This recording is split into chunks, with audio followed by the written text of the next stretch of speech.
রাতে খালি গায়ে ঘুমালে দুইটি বিপদ আপনার জীবনে চলে আসবে।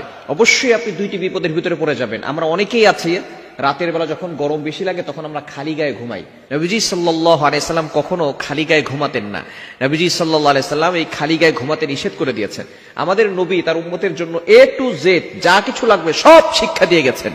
সালমান ফারসি রাদিয়াল্লাহু তাআলা আনহু বলেন, আমাদের নবী আমাদেরকে একেবারে বাবা যেভাবে সন্তানদেরকে শিক্ষা দেয় এইভাবে আমাদেরকে শিক্ষা দিয়েছেন। আপনি কিভাবে টয়লেটের ভিতরে ঢুকে পরিষ্কার পরিচ্ছন্নতা অর্জন করবেন সেটাও নবীজি সাল্লাল্লাহু আলাইহি ওয়াসাল্লাম শিক্ষা দিয়েছেন, এবং আপনি কাবা ঘরের ভিতরে কিভাবে নামাজ পড়বেন সেটাও নবীজি শিক্ষা দিয়েছেন। সুতরাং আমাদের নবী হচ্ছেন আমাদের রূহানি পিতা। পিতা যেভাবে সন্তানদেরকে শিক্ষা দেন, আমাদেরকেও নবীজি সাল্লাল্লাহু আলাইহি ওয়াসাল্লাম এভাবে শিক্ষা দিয়েছেন কিভাবে তার উম্মত জান্নাত পর্যন্ত চলে যাবে। সুতরাং রাতের বেলা খালি গায়ে ঘুমাবেন না। রাতের বেলা যদি আপনি খালি গায়ে ঘুমান, এক নাম্বার বিপদ হচ্ছে ফেরেশতারা আপনার জন্য বদদোয়া করবে। কেননা ফেরেশতারা কিন্তু লজ্জাশীল অনেক বেশি। ফেরেশতারা আপনার পাশে কিন্তু সব সময় থাকে। প্রতিনিয়ত 20 জন ফেরেশতা আমাদেরকে প্রটেক্ট করছে, হেফাজত করছে প্রতিনিয়ত।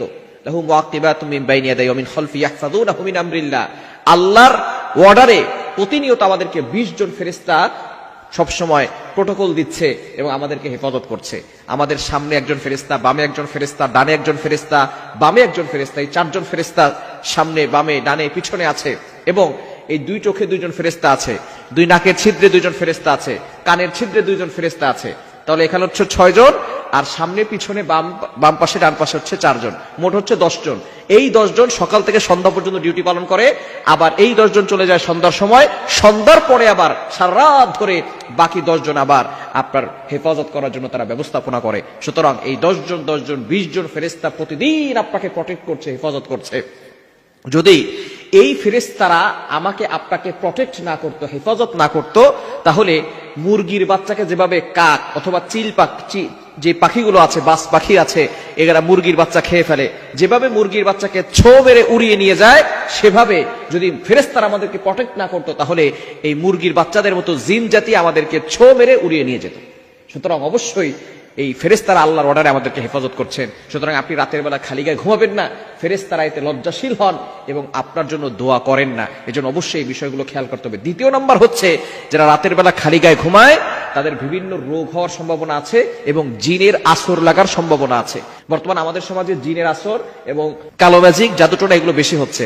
রাতের বেলা খালি গায়ে ঘুমালে, আবার অনেক পুরুষ আছে দেখবেন রাতের বেলা সে এমনি সকালবেলায় বের হচ্ছে খালি গায়ে, মানুষ তার শরীর দেখছে, এটা দেখলে কিন্তু বদনজরের সম্ভাবনা আছে এবং জাদুটোনা এবং জিনের আসর লাগার সম্ভাবনা আছে। মনে রাখবেন, বদনজর একজন সুস্থ মানুষকে অসুস্থ করে ফেলে।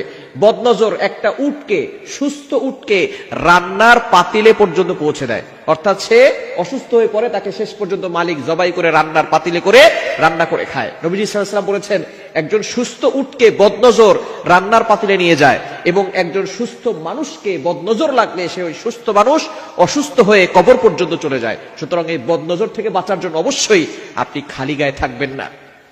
আপনি সবসময় কিছু না কিছু আপনার গায়ের উপরে দিয়ে রাখবেন। খালি গায়ে রাতে ঘুমাবেন না, তাহলে 2টি বিপদ আসবে। ফেরেশতারা দোয়া করবে না। 2 নাম্বার, অবশ্যই জিনের আসর, রোগ বালাই আপনার উপরে আসতে পারে। আল্লাহ তাআলা আমাদের সকলকে এই খালি গায়ে থেকে ঘুমানো থেকে বিরত থাকার তৌফিক দান